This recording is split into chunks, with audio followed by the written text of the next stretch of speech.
Hi, I'm Phil from Driftworks. This is my buddy Jay, and this is my 964 Turbo. Just a quick video for today. We've got something cool that's arrived. We've got a Canchecked digital readout specifically for the 964.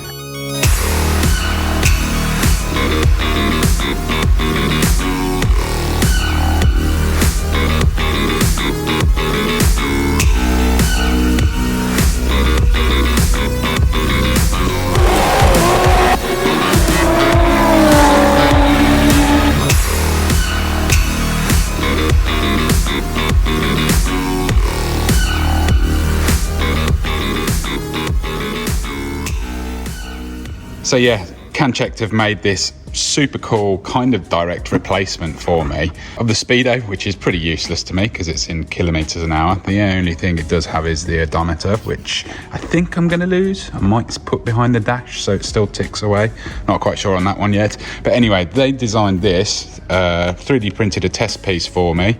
I approved that this seal fits around it, and then they made the final version of this, which is particularly superb because it was actually something I was thinking about making myself. And when I got in contact with them about this, I think it's called an MFD32, it's a touchscreen cam thing, they were super keen to look into actually creating something that worked directly for my car and possibly other 964 owners too. So Jay's already kindly been doing some wiring for me, which was just a few wires from we've got Haltech Elite in this, and that's part of the reason we decided to get in contact with these guys, is because it specifically says that it works. So I guess we'll plug it in and hope my wiring's all right. And was it just power, ground and cam? Yeah, and luckily we've got the hub on the Haltech, so everything we need is on one extension cable. Yeah. And the reason this kind of came about is, I don't know whether you've been watching my other videos on this car recently, but I've had a few situations where I don't know what boost setting I'm in. It's got 4 boost settings, and it has been essentially over boosting to 1.8 bar, I think I saw on one run. And it's just a case of not having visibility of where that switch is that Jay has now installed. Don't use it too harshly.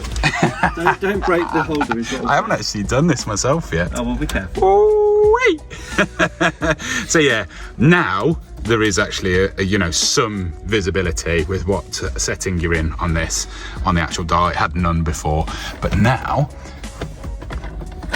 there we go. No stress, it's my first time. You can't do it properly. But yeah, this is essentially going to fit into this hole. In there like a real gauge. Yeah, with the seal. Well, you got the seal on it? No, I'm going to see if it works. Okay, cool. And yeah, we should be able to configure this to show my boost settings, and also we've got a light and it's coming on. Oh, sweet. Upside down. Is it that way? Yeah. Does it self-rotate? Turn it again. No, it doesn't. 90 degrees. Well, I don't know, to be honest. I thought it was. Maybe you can flip it. I thought it was landscape, not portrait. You might be able to do something in the settings, I don't know. Oh, shut up. Jay's favourite. I might actually give in. Absolutely no need for it. And then the camera starts talking to you. There it is. See, shut up. See, I do actually really love the fact that this car came from Japan, but having a thing, talking at you every time saying there's no card insert. I don't really drive this. All I do is turn the ignition on and off, and it just squawks constantly. Well, what do we need to do? Instructions are pretty clear, to be fair. Yeah. We need to change the this file, I believe, to, there we go, Haltech. MOI, metric or imperial. We'll have metric, please. We in business?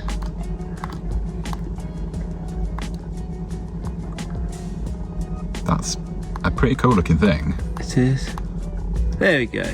Can OK. Can speed, can OK. Can business. I guess this is shift light, isn't it? I think. I presume so. Whoa, we got a 9 bar boost. Apparently, yeah. I think it might need some configuring, but we've got coolant of 10, air intake of 12. Coolant. Well, head temperature, whatever. Stupid cars. Stupid air-cooled car. 10, yeah, that's probably about right. 10 degrees C. I presume that's air temp of 12 and oil of 12, so yeah. That's looking Has it right. got So one? Oh no, we've got more screens, look. So why does it have flashing 9-bar boost? I don't know yet. What else Do we need does it do? Doesn't it? You configure it with the laptop, or I think so, yeah. Oh, got EGTs, look. Sweet. We need 2 more, but yeah, it's a start. It'll do speed as well. Yeah, which is a big part of why I've got this as well, because my maths isn't great converting kilometres to mile per hour, especially when this thing's as wildly fast as it is. So yeah, that'll hopefully allow me to not get in trouble if I can have a big display of that Even one. if it doesn't display the knob position, it'll tell you target boost. Oh, okay. Sweet. So that's cool. I guess there's probably quite a lot for us to configure on this and have a Yeah, look at what I can do. So we'll join us back here in a minute when I've kind of got it set up, and maybe we'll go for a little drive. So, software, it's pretty cool. Yeah, I've rotated it so it can go in landscape mode, so Phil's old head can. Yeah, I don't know. Okay, Just look at a mobile phone on my dash, which is, I don't know. I suppose it does. I'm too old. And we can also decide if we want the shift light on top or bottom. You can Right. decide which way up you want it in horizontal as well. Okay, so. cool. I guess ultimately when I sit in it and can see how much the steering wheel interferes with it, Yeah. because some of it will, which is obviously something I knew about when I was setting this up and choosing to use that one. I did consider replacing the clock, but it's got a load of lights on it that are quite useful to do with sort of the belt pulley and stuff like that on the for the air-cooled fan.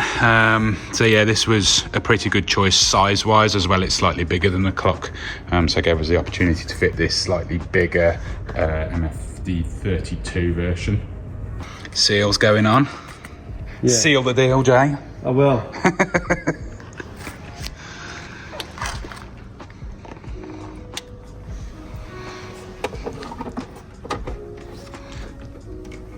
You're going to get your eye level right. Well, I'm not, 'cause it's got to come out again. In fact, I'm not even going to poke it all the way in case it's a pain to get out, but you get the Fits idea. well. There you go. Yeah, shall we see how it...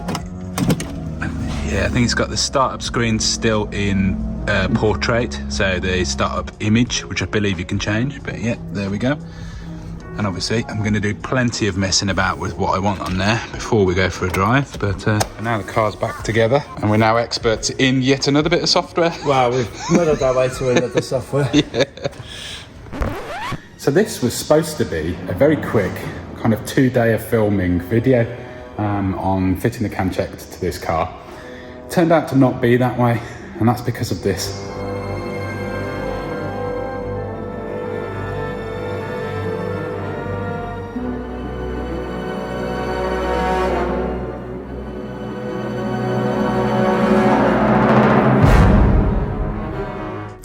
So yeah, unfortunately, new driver, works on the estate, had a little bit of a boo-boo and ended up smashing into the car. Fair play to him, put his hands up, came straight into the building to tell us. Not exactly my favourite thing that's ever happened, but it could have been a lot worse. To be honest with you, having worked out of this estate for 15 odd years now and parking all my nice cars out the front, I've somewhat been expecting this to happen at some point. There's massive forklifts everywhere, there's huge trucks and vans. It's really tight, and yeah, it's just one of those things that happens. So yeah, not my favourite thing, but whisked it off the gazes. We needed to check whether there's any structural damage behind the bumper. Luckily it's got the crash bar in there still, so there's nothing too serious. It's essentially the RWB fiberglass front bumper needed repairing. It unfortunately cracked one of the front wings as well, or fenders if you're from America. But yeah, Gaz knocked it out. Relatively simple thing for him to do. I was trying to do the guy a favour by keeping it, not going through insurance, because I can't imagine he'd ever get insurance again if he had to make a claim that's entirely his fault on hitting something like this. So yeah, it's all back to as new. Perfect. The crack was somewhere here, and there's been a nice blend. And to be honest with you, with insurance as well, there is no one I'd rather work on this car than Gaz. He is unfortunately the busiest man in the world, but because obviously you guys only know about him because of me, he managed to slot me in. So yeah, it looks absolutely spot on perfect. Few plastic repairs here and there. He was extremely worried about this because this is pure Nakai-san RWB work, and we had to replace the whole thing, and he had to run the bead that if you've seen any RWB build, Nakai is extremely good at it. Gaz's first time, results perfect. So yeah, good as new basically. So yeah, there was some progress the night before. So what happened is, the first bit of the video that you watched, I went home that night, sat with the laptop in the garage for a couple of hours in the car, and came up with something I'm pretty happy with as a starting point. There's still more to do, but if you look here, bang, no startup screen, my own logo.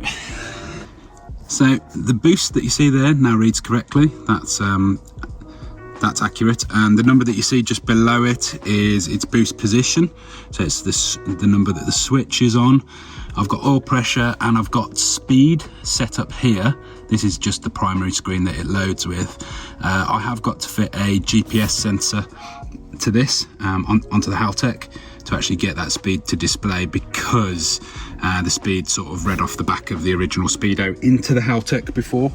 So yeah, I am super chuffed with that, and honestly one evening messing about with the software myself, managed to get this first screen set up. The other thing actually that's very interesting is, so on one of these screens that I've got set up, I think you saw it before at the beginning, we've got the EGTs here. There's only 4 showing, but on collecting the car, it's been washed after the bodywork, and let me just quickly show you.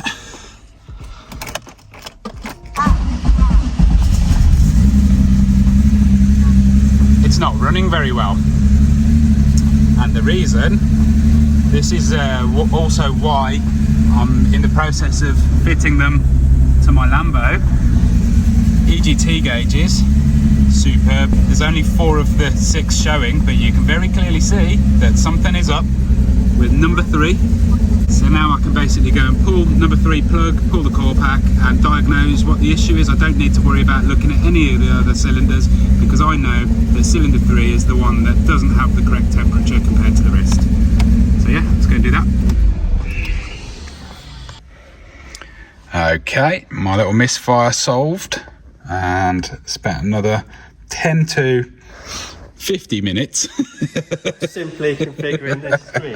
Yeah, it's just wrapping your head around everything. We managed to create a new screen here with 6 EGTs all reading correctly, and I've removed the decimal point off them, added my logo to this one again, and we'll just see whether we've got the correct kind of numbers on all of them. We have it on AFR though. Oh, AFR's not reading correctly. No, More work to do. All fixed. We just had a load of extra duplicates on this page, so I just went through and deleted a load of them. No idea why, but yeah, as you can tell, we don't really know what we're doing. We're muddling our way through it as normal. Yep, happy days. Apart from cylinder 5 seems to be quite a bit different to the other ones, so I might need to investigate whether they... It's only 20 and 30 degrees on those ones. Look, so 470 versus 400, it's quite a lot. Yeah, but that's 430, degrees. that's 420. You wouldn't be fussed, would you? I wouldn't be fussed, oh no. I would like to investigate.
And I'd also turn the brightness up on this screen, because rolling around with sunnies on I couldn't see it, so yeah, it's much better now. I might actually go a click higher again. There's so many things you can change on this, it's so powerful.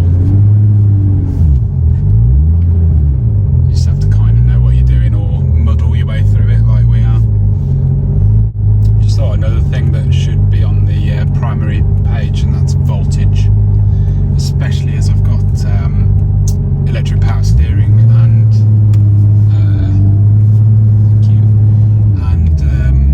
electric air conditioning.